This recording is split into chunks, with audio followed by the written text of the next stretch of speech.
25-year-old Li Tingting calls herself an ordinary citizen who's been fighting for equal rights and studying law on the side. But a month ago, she was detained by Chinese authorities. At the time, she and her friends were planning a campaign pushing for simple things, she says, like unisex bathrooms and protection against sexual harassment on public transport. We were only planning to go to buses and give people stickers with their consent. There were only 5 of us. I didn't think it was a big deal. But they said, "How do you know it's not a big deal?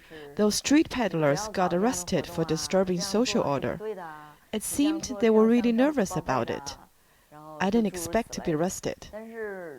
Li's detention caught international attention, with many seeing it as another example of China's lack of human rights. She was kept in a detention center for 37 days, cut off from family and friends who feared they might never see her again. Everyone was nice to me in the living quarter. They thought I was fair-skinned, educated, and I always sang for them, so they liked me. But in the interrogation room, it's a completely different story. They would threaten me with my girlfriend's safety. Once one of them puffed smoke in my face. It was a serious insult to me. Another time, they had a very bright light on my face. My eyes were so sensitive I almost cried. But I didn't want to cry in front of them.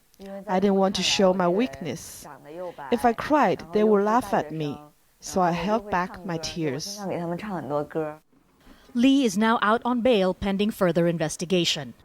There hasn't been much attention given to Li's case locally. Nonetheless, there were conditions given by the authorities for her release, that she not leave home nor speak to journalists. But Li believes keeping quiet about her detention would be a disservice not only to her cause, but also to her country. It's hard to say what's next, because it's not like you always get acknowledgement for doing the right things, especially in China. If what I did could encourage more people to help feminism in China, I'm very pleased to do so. I'm not special. I don't have special experience or background. I grew up in the countryside. There's nothing outstanding about me. But some say by taking Li into custody, the authorities may have just done exactly what they didn't want, turn an ordinary citizen into an unintentional hero. Marga Ortigas, Al Jazeera, Beijing.